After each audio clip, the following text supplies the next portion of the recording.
Happy Thursday. Welcome back to the Wolff Den presented by Win Again Academy. I'm Matt Wolff, founder and CEO of Ticket Time Machine. Today we have Mike Dempsey on the show. Welcome to the Wolff Den. Thanks. Appreciate this. Let those in the audience get a quick intro as to who you are. A lot going on, a lot of stories, and we're going to get into all of it, but give them a quick little brief intro of who you are, and then we'll start. That can be kind of tough. I live a double, triple, quadruple life, I think you might say. But started out as a college football athlete, played baseball as well. A failed professional football career led me stuck in Tampa Bay, Florida. I'm from Brooklyn, New York, as you can tell by the accent. I know you're down in Florida, Matt, but I did spend some time in Florida. Love the Gators. We'll talk about the Gators later. But led me down in Florida, and I actually had a Wall Street career start with a company called Salomon Brothers. Led me on a journey through Wall Street, and I still do consulting for a CPA firm. I still spend a lot of time in risk management, but people more know me for the philanthropy work I do, helping not just sports philanthropy organizations. Like I help out my NFL Alumni Carolinas chapter. I also do a lot of work with terrorism survivors and families through the September 11th Education Trust, about 22 years. Was a 9/11 survivor, worked in the World Trade Center. Spent a lot of time, we can talk hours probably about the impact of, what we live through every day with school shootings and mass violence. I actually have the infamy, which is a bad infamy to have, being not only in 9/11, but I was also out in the Mandalay Bay during the Las Vegas shooting. So I'm kind of like one of the either luckiest or unluckiest guys you'll ever meet. I kind of say lucky, you got to say lucky when you're around that kind of thing. But I think trouble always follows me. That's my motto. The good trouble is the old senator, former senator used to say. Well, let's start there. My sister actually worked in the trade center, and she happened to be out of town at working a conference when it happened, and I didn't know at the time that she actually worked there. So for me, it was like when that was happening, it didn't even click to me. We have friends, we lost family friends in there, and you obviously were actually in the building and sustained some injuries. And then fast forward, you're in Vegas, not really in harm's way from what I understand, but who knows? It could have been. You're at the place. Yeah. You're on the scene. And so that changed. Yeah, the 9/11 really changed the trajectory of your life because that starts you down this path of philanthropy. Yeah, I think as a competitive athlete, I have this kind of thing where we had the type A personality. So you take 9/11, I actually had this bigger connection. I worked with Credit Suisse at the time, but I worked very close to taking a job with Cantor, Fitzgerald. You know their story. They lost everybody in the building that was there that day, 658 lives. And I had a job. I turned it down last minute, but I had a lot of friends there, lost a lot of friends, and ended up immersed in their kind of family after 9/11. So that's where the worlds have collided, because we do every year this big charity day at Cantor to commemorate those lives, help out charities, pay it forward, and we bring all the celebrities. Matthew McConaughey, I was hanging out with Gronk. You might have seen, I think, Matt, on 9/11 this year. We bring people out to raise money to support their charities, but merely more to commemorate the 9/11, obviously victims that were lost that day, those who survived and those who were changed forever, like myself, So that's how I think, but paying it forward, when I was hospitalized at Beekman NYU Downtown Hospital, taken to Mercy Medical in Rock Center for days, and I had this desire to help and do something. I didn't know where to fit in. I was a survivor, but I had lost a lot of friends. Wasn't really a family member, but I got immersed in a group called the WTC United Family Group, which now is the September 11th Education Trust. And I got connected to folks in Oklahoma City. So they take a Brooklyn flush and you throw Oklahoma City drawl, you got my New York accent. And we had this bond from folks who survived the bombing in April 19, 1995, families and survivors that helped guide me. I'm not the kind of guy that really likes to go see a one-on-one therapist. So I needed really more informal group therapy to really get me to understand what happened, process it, accept it, and how to help others. And that led me to the path of what I call philanthropy. Just started with a very simple connection, 9/11. And as I got more involved in the 9/11 charity fundraising, Cantor Fitzgerald had a charity day they do every year. They've done it since 2005. And again, bring these rock star celebrities. We're hanging out with Bon Jovi, all these great folks that come out every year for for their respective charities. And we obviously have this negative moment in the morning where we have the bell, obviously the moments of silence. I'm at the ceremony, then I rush uptown. They're not downtown really anymore. They do have a subsidiary that's downtown, but they're merely focused uptown. We bring Yankee guys. I think my friend Jim Leyritz comes with me every year, Yankees World Series champion, and we just go on a trading floor. We raise money. We do trades, and we're not doing real trading.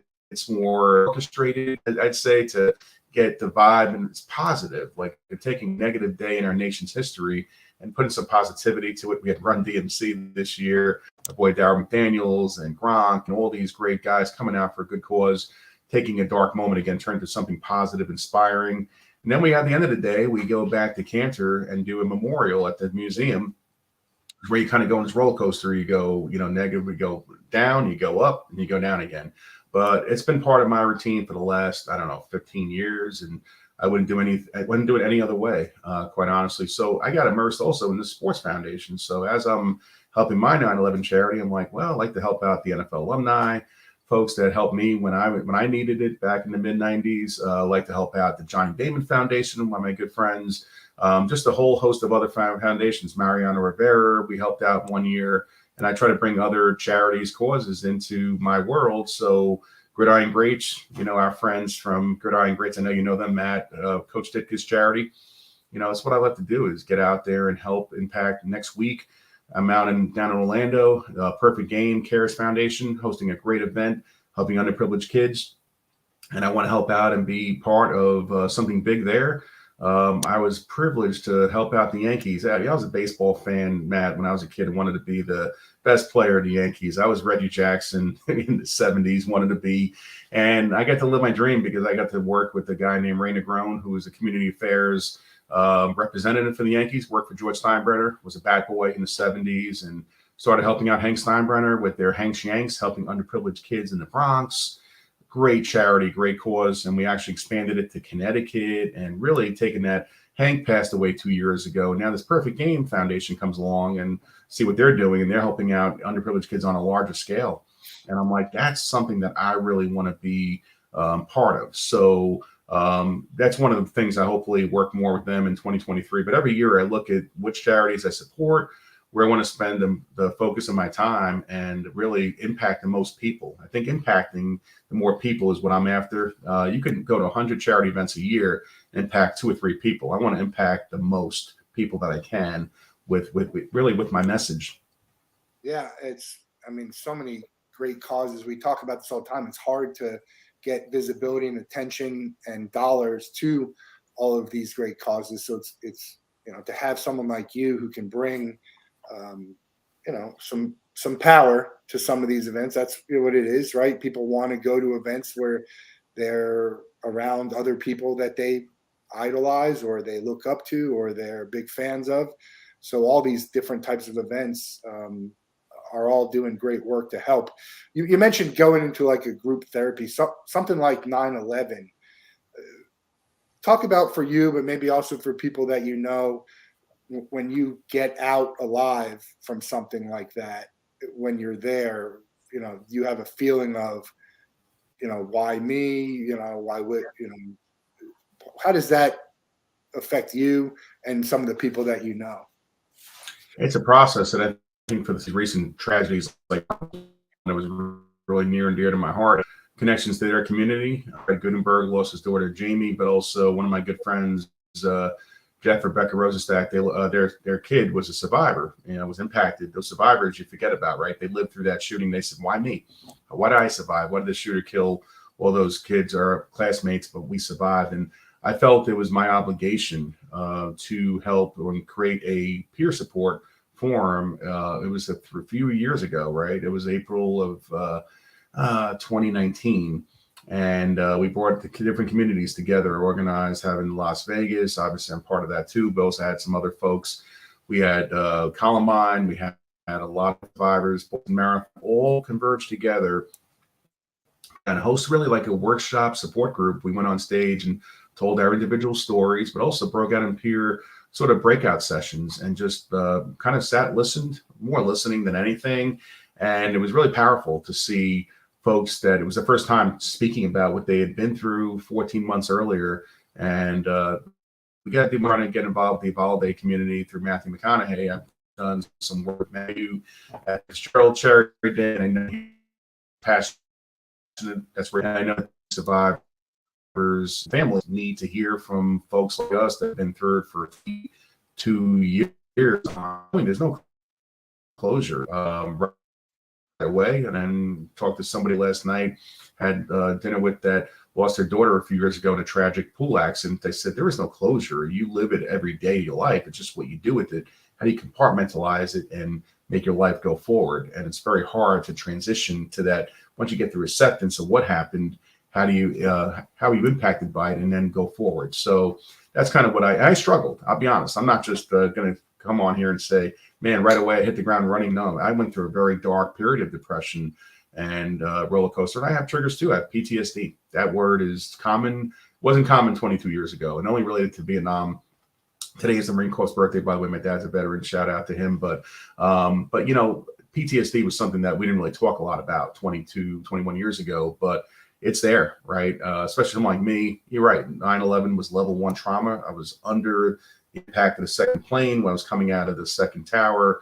Obviously, with the injuries I had, that's level 1. And then Las Vegas, I'm in Mandalay Bay. I was outside when the shooting happened, but I had to go back in. I don't know where the shots are coming from. I don't even know what a country music concert even is. I'm a rock guy, Springsteen. I don't know what this Route 91 even meant. So I don't know where the shots are coming from, but I'm inside. But now you got all the SWAT teams, and you're kind of hiding under a table. We're at the House of Blues in Mandalay Bay, but they're not giving me any gumbo while I'm in lockdown. So that was kind of unfortunate. I was starving like you wouldn't believe, but you know, it was still re-triggering a lot of trauma that I had. And something that even in my company I work for right now, you know, there obviously everyone knows my story, and you know, there needs to be a lot more diversity element to kind of introducing what mental health really is. And we have a diversity committee, and I think, you know, it's really important for us to share those stories, because I think, you know, I go through and I may have a good week and I may have a bad couple of days, and it's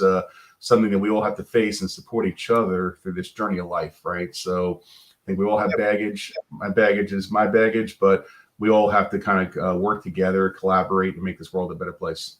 Yeah, I champion for same here, the global mental health movement, with the hashtag 5 and 5, that everybody has some sort of mental health issue that they're dealing with. And we need to keep having conversations and have people, get rid of the stigma, so people feel comfortable sharing how they feel and their experiences, and just make it normal, which it is. It's normal for us all to have good days, bad days. It doesn't mean we're all depressed, but if we're feeling something, we should be able to talk about it and have someone to talk about it, and then have someone understand it.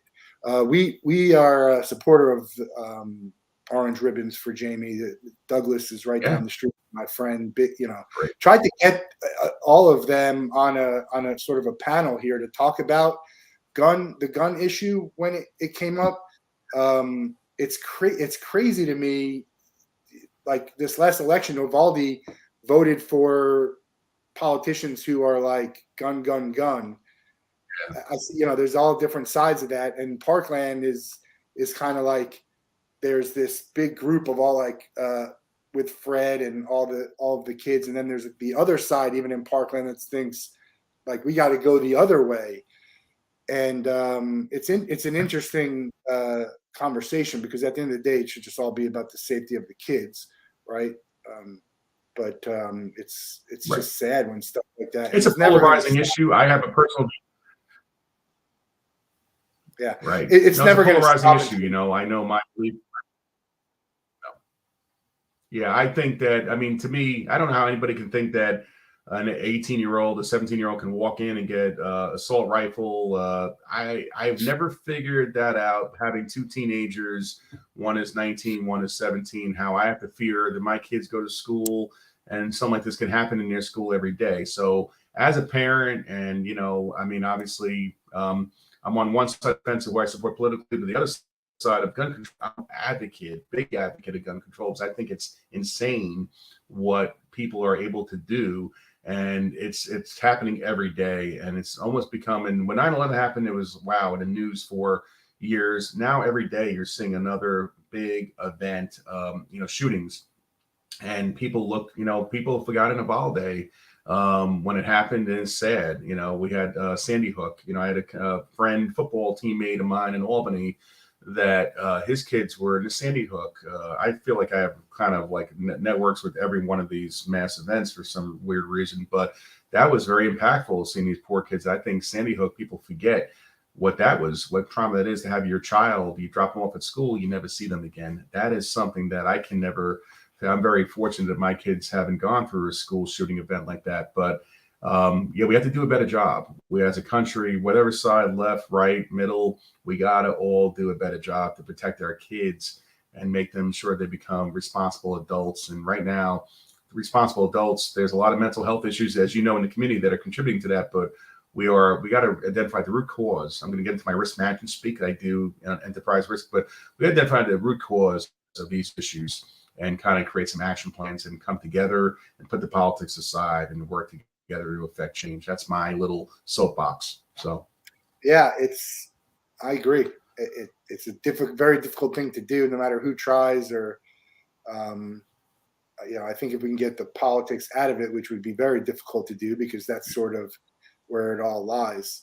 I think that's the problem. If we all are coming together to have the conversation of the same idea, we should be able to have it civilly, but there's so much else involved. But we'll never stop trying. That's the thing. We're never going to stop fighting for, the kids and the people who lost their lives, which, and they wouldn't want us to. Yeah, it's funny. You were in that Florida Gators blue. I happen to be friends with a guy named Mr. Tebow, who has done so much through his Night to Shine Foundation, his foundation, that I've actually had Tim up in New York and doing trades in Wall Street, which he's actually really good, by the way. Tim is like he learned more stock equities and bond market stuff than I could ever learn. And I've been doing it for 20 some years.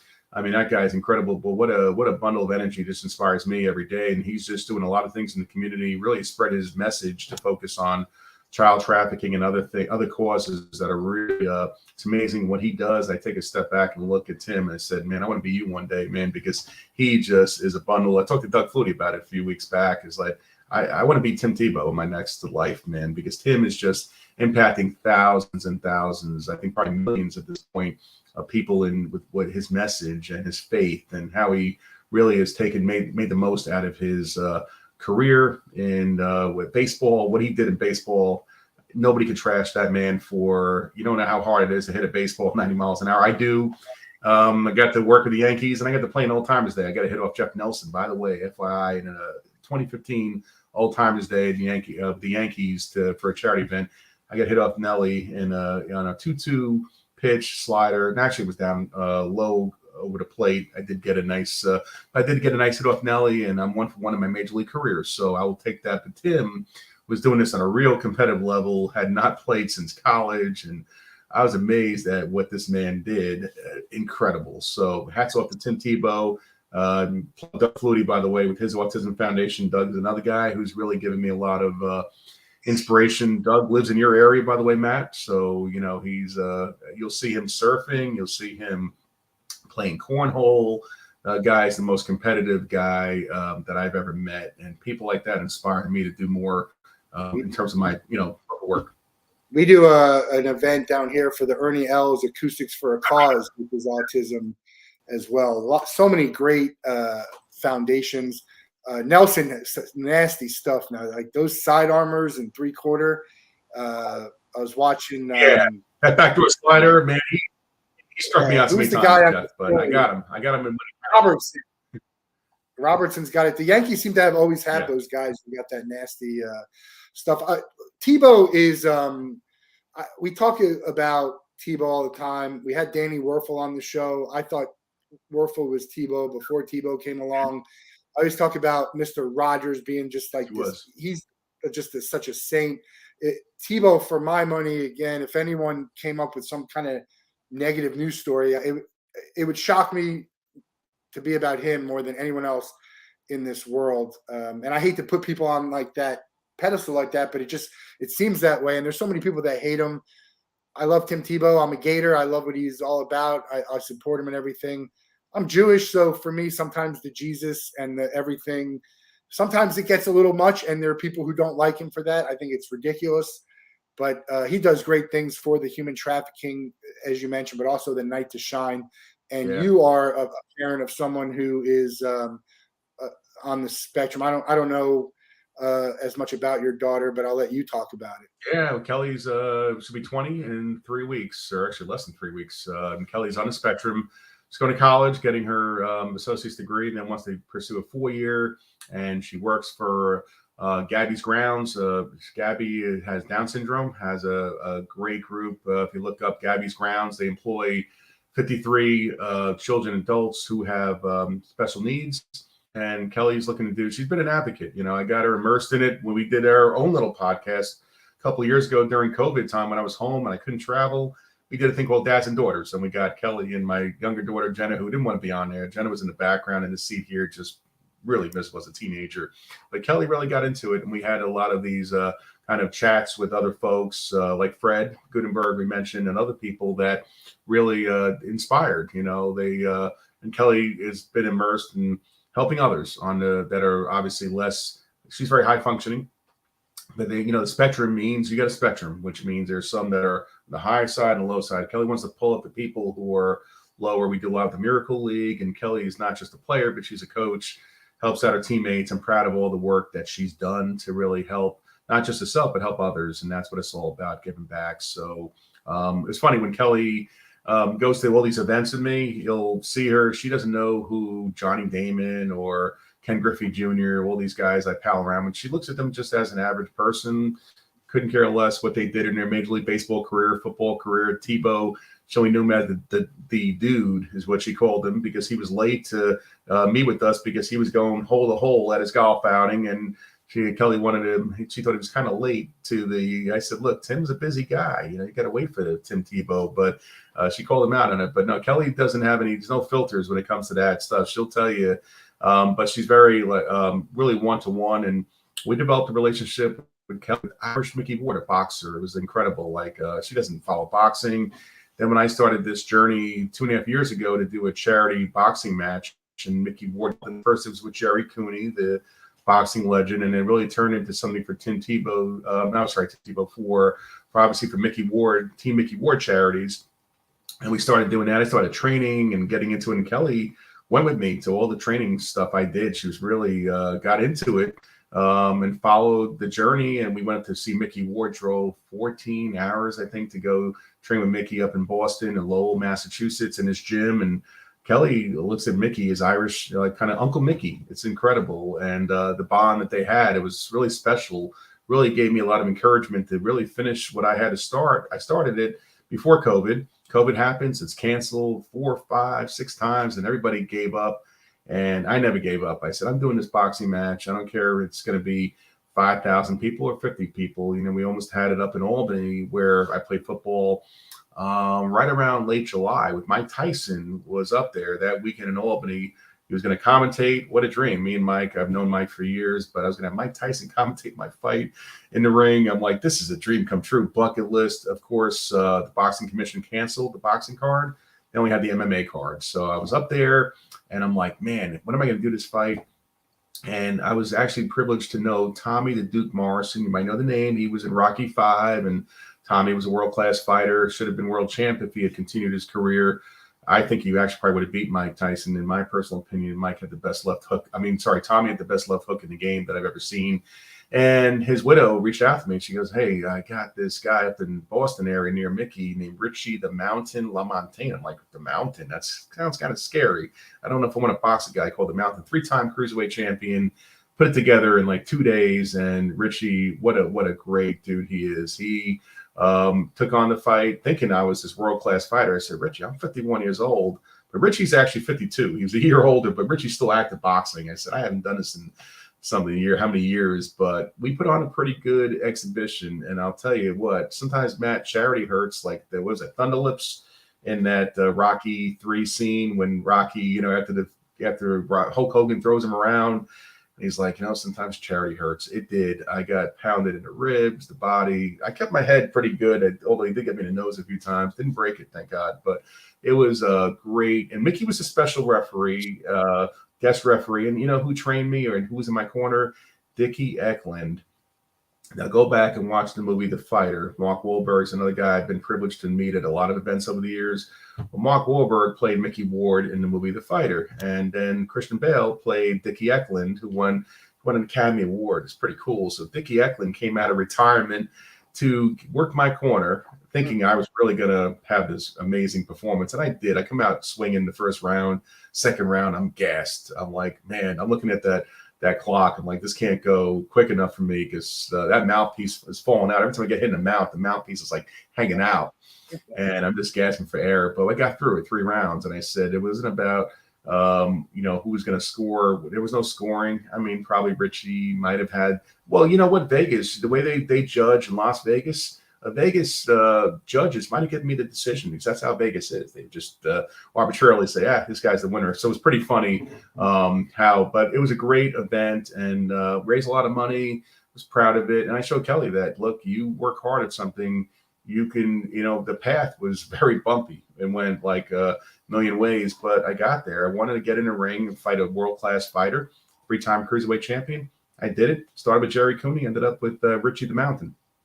Mountain probably hurt me more than Jerry would have, but either way, I did it for a great cause. I have a bucket list, bunch of videos on my website. If anybody wants to check out themikedempsey.com, you can see some highlights of the journey, training with all these legends, Antonio Tarver, Bernard Hopkins, amazing guys, and Mickey, of course, that helped really get me in shape. Even Johnny Damon tried to work out with Mike Dempsey, but he's a lover, not a fighter. So I don't know about how much Johnny really gave me, but it was really a great thing, and I'll never do it again. I love boxing, but there's an age thing. When you get to a certain age, your body starts to wear down. So, but next year, I don't know. I know a lot of wrestling guys. I mean, I think The Rock wants to get back in the ring, Los Angeles, WrestleMania. I did try wrestling when my football career was over. I was down in WCW with this thing called the Power Plant in Atlanta, Georgia. It's before I got my Wall Street job. I wasn't that crazy to trade Wall Street for wrestling, but I tried out for wrestling. And it's a very different, I don't care what you say, fake, orchestrated. I think, Matt, I saw on your Facebook, you went to a wrestling match a couple of days ago. These guys take some hard bumps. And Jimmy Hart, by the way, is a friend of mine. I think you saw Jimmy the other day. That's my guy, Jimmy. I love Jimmy Hart. The Boca Raton Championship Wrestling. Yep. Jimmy Hart was there, and Scotty Too Hottie, Brutus Beefcake. Brutus Beefcake. I know all those guys. They're old. We didn't know, but there was a match that was stopped because of injury. And just happens all the time. It's a brutal sport. So I got in there, and one of the trainers was a guy named Paul Ondorf, who passed away, 2 years ago. Paul was one of the guys that got me hooked onto. It was a guy named Terry Taylor. He was called the Red Rooster in WWF. When I was in Tampa, he said, man, you got the look, you got to go down to Atlanta. I said, well, of course. I always wanted to love being Roddy Piper when I was a kid, so I can do this. That first day, I mean, man, and I remember I had torn ACL meniscus. I recovered from surgery. I mean, I was not, my leg was not really in that great shape, but it was not the knee, it was the bumps, the back bumps. You do these back bumps, my back was already gone after day 1. Then you hit the ring ropes. We're going to run the ropes, and those ropes are hard. They weren't really soft. I thought those ropes looked like these ropes were hard. And when there's a guy named Sarge, Dwayne Bruce is his name, little guy, little Dwayne, but he's literally a sergeant. And I don't know if he just had it out of me, but man, he put me through boot camp. I'll never compare what I went through with real boot camp, but let me tell you, it was a close second to it. And I took a bump that third day where the guy, you're supposed to tuck your head when you take a body slam. I don't know what tucking my head means. I still don't know what tucking my head, but I took the blow my head. And the guy didn't protect me, and I couldn't feel my legs for like 30 seconds. I came in day 4, Paul, I'm done. I never quit on anything in my life, still haven't, but that professional wrestling. So you might need Mike Dempsey to make a comeback, WrestleMania against The Rock. I did meet Dwayne Johnson in 1995, and I'm not on the Young Rock show. They haven't featured me yet, but I should be on that show. But I think Rock needs to get in the ring with me and do one for the WrestleMania crowds. I need your help, Matt. You're do the tickets and just get this out there, because I think Vince McMahon, he's not around anymore, but I do know Stephanie. I think I can really market and take WrestleMania to another level. So help me out. I can get you in touch with the Boca Raton Wrestling. I've reached out to the AEW and the WWF or WWE. I think we have great stuff for them. But I know Jericho is my guy, Chris Jericho. He lives in Tampa. He lives in an area called Odessa in Tampa. And Jericho and I, what an amazing character he is. Rock band, Fozzy. He's been a dear friend of mine for so many years. You know, living in Florida, as you know, Matt, all the wrestlers, I think they just live in Florida or Tampa. Like every time I came out, Arizona too, but yeah, Arizona, but they all live, superstar Billy Graham. But like guys, a lot of the guys in WWE, they all lived in Tampa. So I'd come out and I'd see it. One of my neighbors was Edge, Adam Copeland, Brian Adams, who passed away, and he was my next door neighbor. He was the Crush, the third Demolition guy. It was crazy being down in Tampa, seeing all these professional wrestlers, but a lot of them were football players, like Jim Duggan, a good friend of mine, Hacksaw Jim Duggan. He played in the NFL before he tried. So all the guys went from failed football guys. Guy I know pretty well is a guy named Goldberg. He said, "You're Jewish." Well, Bill Goldberg is the number one Jewish athlete of all time. This dude is a beast. And he was in my class in the power plant, and he made it. I didn't, it's like, he made the Hall of Fame of Wrestling. I made the Hall of Shame. That's why I tease Derek Brooks when I see him. I say, Derek, Tampa Bay, he made the Hall of Fame. I made the Hall of Shame. I couldn't even make it through training camp. But Titus O'Neil is a former Thaddeus Bullard, former Gator football player. Titus O'Neil, that's my dude. Titus is another guy too. Like, he doesn't get enough credit for what he does. And Titus is an ambassador for WWE. Really has elevated. I'm glad they use him in the capacity of being a goodwill ambassador. Guy has a heart of gold, and he's your Gator, man. He loves. My friend Brett Raymer did a tank on the show called Tanked, Animal Planet. Plug Brett. Brett Raymer and I grew up together in Coney Island, Brooklyn, and Brett's my dude, and we travel a lot to different stuff. We work together, and Brett did. He did a tank for Titus. Worked out good. He did Chris Jericho's tank. He did Johnny Damon, but I think there was a problem. The plumbing, some issue with Jericho that the wife. Chris was pleased, and I mentioned, Brett Raymer, you know him? Oh my God! And I was like, oops, no, I don't really know Brett. I don't know. I haven't seen him in 30 years, so I had to dodge that kind of connection. But no, Brett's done some amazing stuff. He's got some cool stuff coming up on his website. So if you want to look at Brett Raymer Tanked, amazing guy, Animal Necessity, all the organizations he does work with is. So me and Brett have been on separate paths, but we've kind of come together every once in a while. He's in Vegas. I'm in Raleigh, North Carolina. But when me and Brett are together, it's Brooklyn all over again. So sounds like an interesting show. I don't think I've ever watched it, but I don't. Check it out. It's on YouTube, and you'll enjoy. You'll be hooked. But it's still on Animal Planet. I mean, you go on right now, your DVR, you'll see it's on. I think every day, 2 episodes a day. They still rerun it. I don't think he gets the residuals as he should for the royalties from the them replaying, but he was on 15 seasons, which is a pretty successful reality show. That's pretty damn good. I think it was the highest rated show in Animal Planet history, if I'm not mistaken. So yeah, Brett has done some amazing things. So definitely check out reruns. What do you work? So much. I mean, it's ridiculous how many events you're involved with and the type of stuff that you are able to bring to other events. And so what's coming up in the next 3 to 4 months? Obviously the Super Bowl is coming up and you'll be out there. Talk about some of the events and the organizations that you're working with coming up. The stuff I'm doing the most now has been the last month and a half, 2 months, really, since the end of August. NFL Alumni Carolinas chapter. We're all local chapters, as you know, across the country. But what we needed to do is really take North Carolina, as you know, is a big state.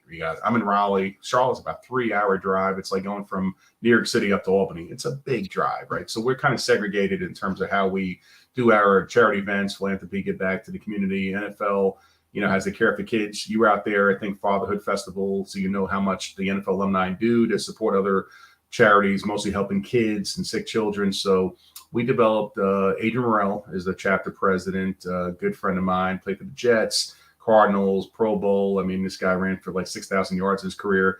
He's our chapter president, and he said, Mike, I need to help. You got to be our player engagement coordinator, get everybody together, connected so we can help and support. We did the Queen City Classic. It was this golf event that supported Shriners in Greenville, South Carolina. So Shriners, if you don't know what Shriners Hospital, from people that don't look them up, but there's like St. Jude. They're more southeast in terms of their demographic, but amazing stuff that Shriners does. And we're going to actually have a call actually in about a half hour to start planning the next one. We had Lawrence Taylor was there with me. I was actually supposed to be the babysitter for Lawrence, although I think he was my babysitter because I had him out till like 3 o'clock in the morning, LT. And so I think it was the opposite. I think he was actually my babysitter for the during the Queen City Classic. But LT is a good buddy of mine, and he gives back to so many charities and events as well. The greatest. He is the GOAT. By the way, there is nobody that can ever measure up to. He revolutionized the game of football, and love Lawrence Taylor. But we had a lot of great guys came out, and the alumni members that supported it, 15 to 20 guys, Eugene Robinson, a bunch of guys, Donnell Wolford, all of us, Mike Delaney. I mean, we just had an amazing group of guys that came together for a good cause. And we just did something for ALS. So I want to plug my guy, Dave Shore, who's a COO. And Dave really organized, and we brought this event that we did in Charlotte, Top Golf, and brought it down to Raleigh. And we had it at the Drive Shack. It's like a mini kind of Top Golf thing, amazing place. We raised a lot of money for ALS. And, you know, reason that organization is really near and dear to me is good friend of mine named, and I know we all probably know Steve Mongo McMichael, former Chicago Bears legend, Super Bowl 1985, should be in the Hall of Fame. He was also the Four Horsemen guy with Ric Flair. So those who are wrestling fans would know him from the late 90s in WCW. Mongo was Mongo, Chris Benoit, and it was Flair and Arn Anderson. But Mongo, toughest guy I've ever met. And he had ALS. I saw him at the Gridiron Greats Galler Hall of Fame event we did in November 2019. Looked great. And I mean, 62 years old at the time and looking awesome. And about 4 months later, comes down with ALS. Within a month or 2 months, started the onset. And to see how this disease in the last 3 years has really crippled him from where it's really sad. It really showed the impact of ALS. Obviously, we've all heard of Lou Gehrig's disease. We've all seen prior to the Yankees. When you have a friend who's really going through it and you see what it has ravaged his body. I've been around Steve Gleason, who's another hero of mine, New Orleans Saints. But, you know, Mongo, really, what a toughest guy I've ever met. He's battling. So I really wanted to make sure the event was a success for Team Mongo, his wife, Christy, wonderful people, and just raising the money. That was the best thing I think I've done in the last couple months, because we really had a great turnout in Raleigh for this, raised money, and I'm going to do more. I think I'm playing on Kelly's birthday, November 21st, the ALS. It's a Catfish Hunter Classic. I happen to know Helen Hunter, Catfish's widow. So my golf game, you know, you're not going to be that impressed, honestly. I don't want to, you know, I've only been playing for 2 years. Less than 2 years. My game is a little bit, you know, it's a work in progress. I have days where I'm really good. I can drive the ball. Other days, I don't know what they're doing. Either I can putt or I can drive. I can never get both of them in the same vein to work together, but I have a lot of fun. I've done 14 golf outings this year. My first one was Jaworski. You know, Jaws called me, when was it? Like 2 years ago. He's like, you got to do my golf event. I'm like, yeah, I can play golf. It's like, you know, baseball, just swing a club, right? You know, took golf tech lessons, NFL alumni. We got the lessons at golf tech. Thought I'd be a superstar, 10 lessons. And so I got the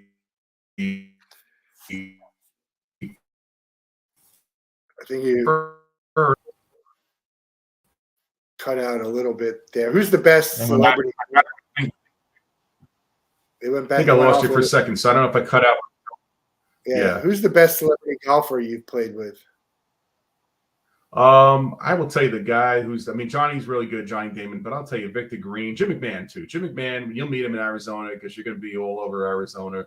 Jimmy Mack is amazing. He's one of the best. The other guy that's really probably better than Jimmy Mack is a guy named Victor Green, played for the Jets, undrafted free agent, led the Jets in tackles for most of his career. Son Elijah plays for UNC.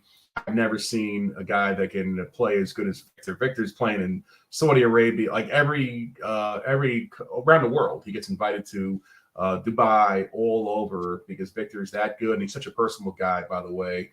But Jimmy Mack is just crazy. So when you go out and play golf with Jim McMahon, who was my first golf partner, it is an adventure. Miller Lite, just keep drinking and have fun. Probably loosens him up because he can really swing the clubs. And I think when I have a few Miller Lights, I do a little bit better. But I was telling a story before I cut out of Jaworski, the first golf event I played at 8 a.m. tee off. Vince Papali's right behind me. And I shanked it, man. I went shanked it like 5 yards behind me. You know, I think you're supposed to shank it and go forward. Mine went somewhere worse than Charles Barkley. Me and Barkley were together a month ago, and I said, Charles, I'm worse than you, bro. Like, you really gotta. You see me swing, that's me. That's you like 10 years ago. So we've had a good laugh, but yeah, no, it's funny watching the guys who are really good. Grant Fuhr is an amazing golfer. You know, some of the hockey players are really good. I think it's just in their nature that they convert from hockey to golf. So that makes sense to me. The events that you go to, it's a lot of events. It's a lot of travel. How do you manage that with your, life, with your job? And then you're so good at this. Why isn't this your job? Yeah, good question. You know, what I'll tell you is that I believe charity should be free. I have the mindset of anything I do, charitable causes. Anybody who works with me knows I volunteer my time. I don't ask you for money. I will pay and donate to the cause. I don't want anything in return other than if you want to see how bad I can play golf, please let me try and whatever. But other than that, no, I've never taken anything from the September 11th education charity that we started 21 years ago, because to me, that's what charity is all about: giving your time and your money. That's what charity is all about. So I will never break that. So a lot of people over the years have said, man, you can monetize, the nonprofit. Not me.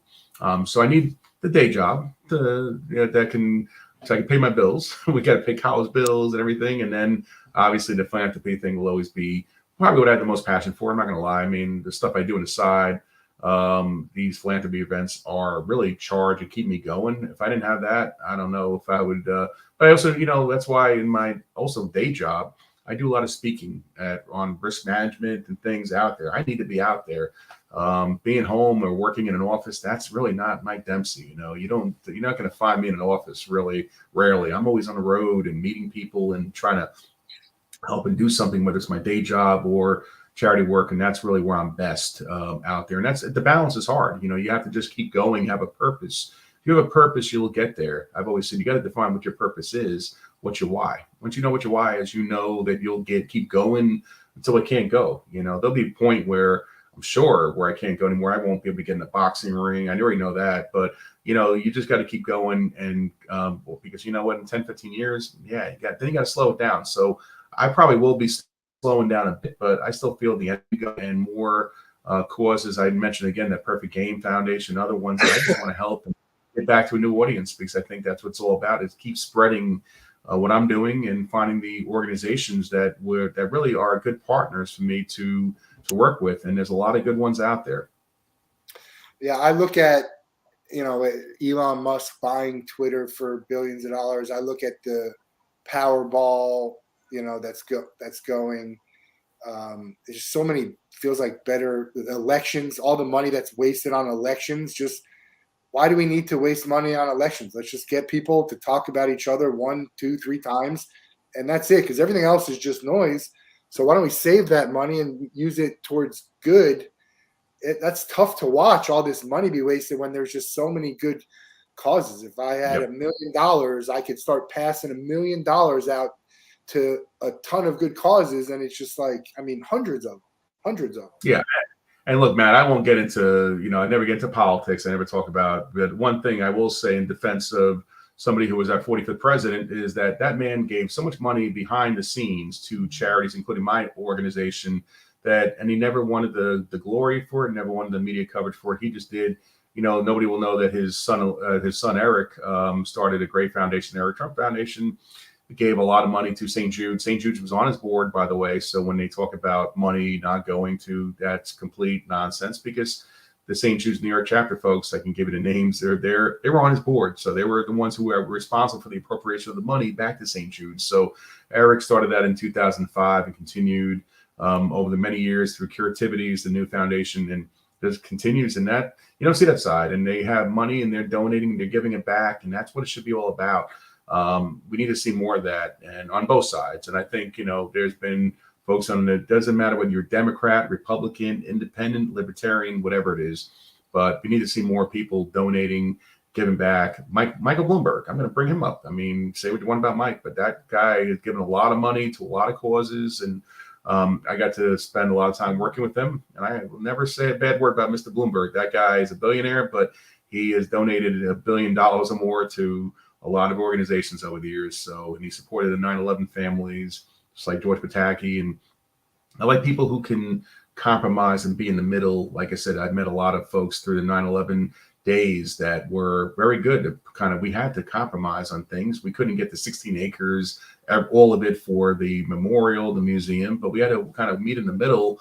And we were able to do that with our politicians. It was amazing. That's a story that's never been told, really. All the stuff that 9/11 families and politicians, a lot of divide that happened, and all we wanted was to create a museum downtown. When you go down to the museum and see what was built there, that was all built through the families and the survivors, the rescue workers. But it took I spent a lot of time, 2001 and 2005, going down to rallies and really making sure that they didn't forget the folks who died that day. Now we know that business has to go on, and Silverstein owned the buildings, and we want to have, obviously, downtown continue to be profitable.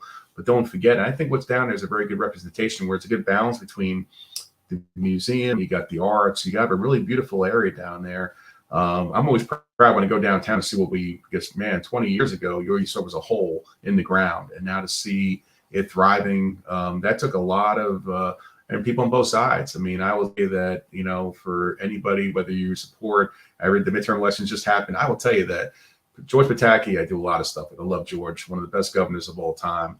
Rudy Giuliani, we did a lot of great stuff for us over in the days, but also Chuck Schumer, and regardless of whether you like him, don't like him, where he's positioned now, Chuck was always had a 9/11 family's backs. And we had a lot of Democrats that did a lot of great things too. And I never forget those folks on both sides. I always say, when you go to vote for a politician, you got to vote for who's going to do the most for what you want. What are your issues that you are looking for, whether it's the midterm elections or the elections in 2024? Find a candidate. Doesn't matter what side they're on, but find that candidate. And whether you vote for Democrat, Republican, I'm still going to love you at the end of the day. I mean, that's your right, American right to vote. But I will tell you that, What happens when you put your faith in the wrong person? If there's, like whatever's going, we don't know what's the final thing about Brett Favre is, but there's some stuff going on there, and who knows what's going to happen with some of the Trump foundations. And so it's great that these people are all doing, but then if something bad happens, how do you feel about that? Not with anyone specifically, but in general, working with someone and it turns out they were doing no good, and you're kind of associated with them in that way.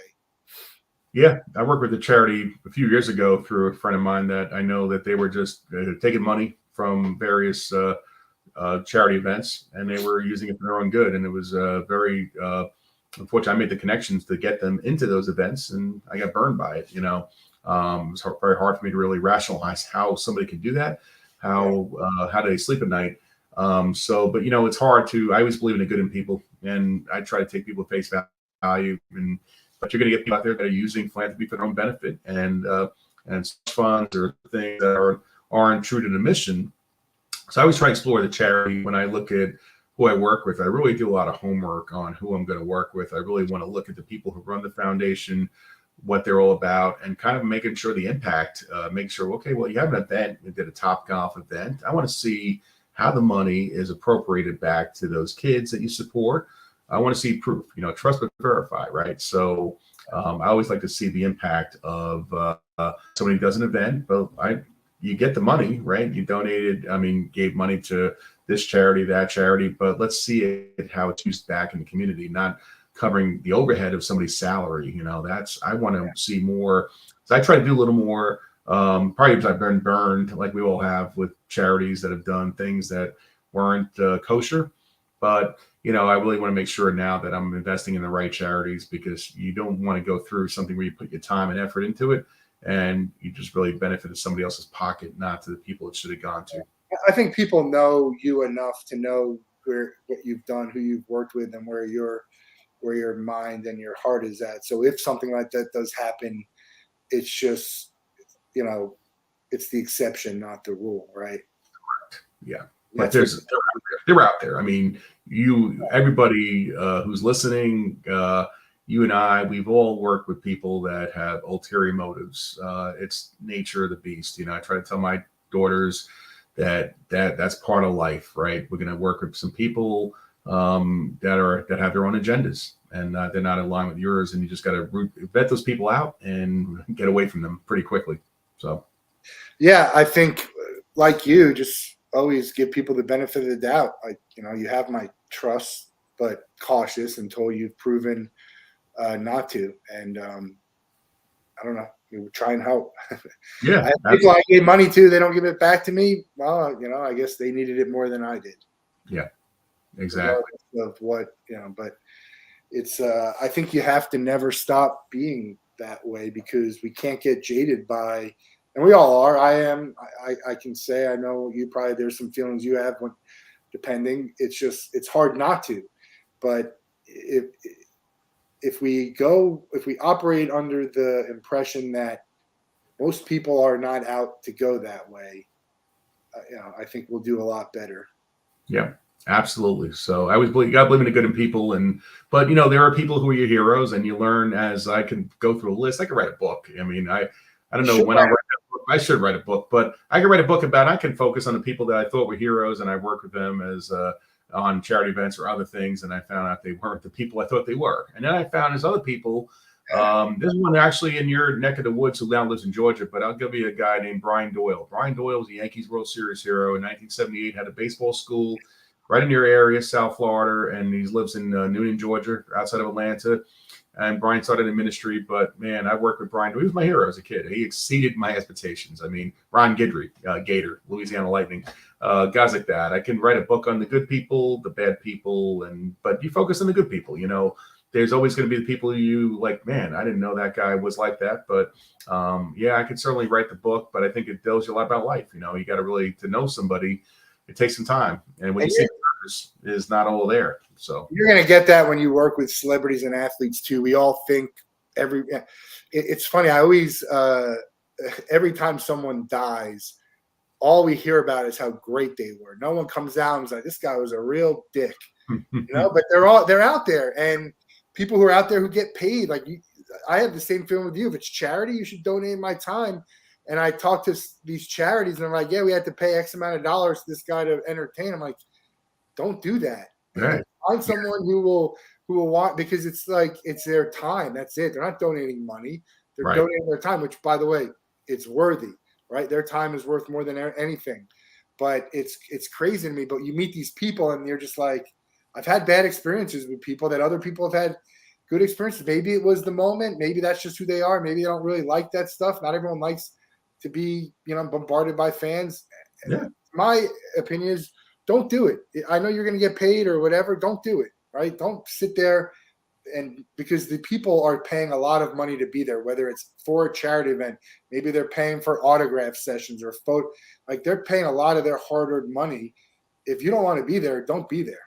We talked about some high-profile quarterbacks. I think when I have calls when I was driving somewhere across the country, and I said, but then I look at a guy like Joe Namath. I mean, Broadway Joe has been one of my heroes as a kid. Brady Bunch, all those shows as well, besides the Jets. It seems a little bit before my time. I think by the time I get to football, he was retired. But Broadway Joe, I mean, I do his events all over the country, Lyndon Brooks Thomas that run it. And, man, that guy will go up to anybody in the street. It's like Yogi Berra was. Yogi Berra treated everybody the same, whether you were the janitor or the CEO. Yogi did not discriminate against anybody. He included everybody. He gave you the time. But regardless of who you were, and that Yogi Berra do that. Yeah. Big, small, celebrity, not big company, big customer. They're all going to get the white glove treatment.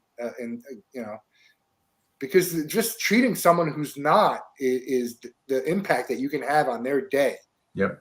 And think about when they're happy, the impact that they could have on some. I mean, it's such a chain of reaction type of thing. Just doing something nice for someone that you won't know what happened, but you're paying it forward. You're giving, a smile to their face, and then they bring a smile to someone else. And it's just because it takes just as much to go negative as it does to do positive. And I think that's a great message that you bring to these events. And I love what you're doing. I'm going to get involved as much as I can. Yeah, well, people I need to introduce you to, Matt, is Roy Kessel and Caleb Bradham. You probably met them already through some of your connections, but they do that Sports Philanthropy Network. That's what they're all about. And Kayla, she's a ball of energy, and Roy too, but Kayla's always out there. And I mean, they do so much selfless stuff just to support so many great organizations without any really money to finance it. They're really building their organization, but they just do it because they want to give back. And they try to work with people and they inspire others athletes to come on board and do the same thing and spread that message. So it's all about inspiration, and there's so many people who inspire. Who inspires you the most? I know I think your daughter is probably number one, but let's take away from your family. Who inspires you the most? I was going to say my dad, because today is the U.S. Marine Corps birthday, but I'll take away from, but I would say, again, guys like we mentioned, Mr. Tebow, but there's so many athletes, I think, probably in my world that have been that kind of. Kurt Warner, another guy, that arena football guy, had a little path like I did. He made it a little bit further than me, just a little bit. He did all right. Kurt's another guy. You'll meet him in Arizona. I can't wait for you to I think you've met him already, but Kurt and Brenda. I never met him, but I know Tim, so I'll probably. Kurt and Brenda are like I've known Kurt and Brenda for the late 90s. We always laugh how old we are now, but they are amazing people, what they do to help others, and they live in Arizona, so you'll see a lot of them that week, I can promise. I'm excited to meet everybody and sort of myself in that world. What's a bucket list for you? You boxed, you've been to the old timers. Give me something on the bucket list, whether it's an event you haven't been to or something. Well, it's coming up, actually, Stallone. So I met Sylvester Stallone. I was the biggest Rocky fan. I met Sly, and when he had the Broadway opening of Rocky, on Broadway, it was like 2013, 2014. And we had Blackberries, and we had the phone. To take a picture, it was like awful. If it's dark, no flash, and we couldn't take selfies. So I got to meet him, but after the play was over, but nobody could take the picture with me because everybody wanted to get a picture with Sly, and I was one of 50 people in that little area, so I never get that picture. But I was invited, thanks to Mickey Ward's agent Nick, to an event December 10th with Sly. Experience with. Experience. Yeah. I'm invited to that. It was great. They told me to come out, and I can't wait to get a photo with it. So hopefully you come out. Hopefully you're there with me, but just have some private time with Sly and just talk about what I met everybody from the movies. I know Carl Weathers very well. I've met all those. Burt Young is a dear friend of mine. So it's been met Mr. T. Who hasn't met Mr. T, right? Dolph Lundgren, but really Sly, his story is such inspiring, and can't wait to meet him and actually hang out with him. Not just meet him, but be able to talk to him, ask him some questions about his story. Because Over the Top might be my favorite Stallone. Yeah, I love that. Have you ever seen Dickstown, the Dickstown boxing movie? I think I did, but that one I don't remember as much. But Over the Top was my favorite. Yeah. So we're gonna let you, and you might have already said it. We're gonna let you out of the Wolff Den with the same question everyone gets. You can spend 24 hours with anyone in the world. They can't be related to you, and they have to be alive. Who would you pick, and what would you guys do? You're gonna meet Stallone, so let's get someone else. Yeah, let me think. I mean, there's so many that I can put on my bucket list of guys that are just doing so much. And I met McConaughey was one that really exceeded my expectations too. Matt is he's got a speech online. It's one of the best speeches I ever heard. I would say Denzel Washington. I was on a podcast with him, but I really didn't meet him. I don't count when you meet someone in person. But Denzel, another guy that inspires me. Incredible. You see the movie Fences? Yeah. I've seen all his movies. I mean, Denzel is one of my all-time heroes. And but met him on a podcast, but it's not the same as I really want to do with Denzel. I'm Irish guys. We like the drinks. I'd probably see if he would indulge in a Miller Lite or so. But if not, I mean, I could just listen to him all day. If you know, he loves baseball, so I'd be going at a Yankee game with Denzel because would be a really cool experience. So, Great. but All right, he's on the list. I think he's been mentioned before. I got 254 episodes. I got to go down the list again. We'll figure that out. Appreciate your time here. Yep. So much great stuff going on. Check out themikedempsey.com to find out how you can get involved with everything that he's doing. Or if you have any questions, he's on LinkedIn. He's everywhere. And I look forward to seeing you out in Arizona if I don't get to you before. Appreciate it. We'll be broadcasting next week for the Wolff Den. So have a great night, a great weekend, safe, do something good, be happy, and we'll see everyone soon.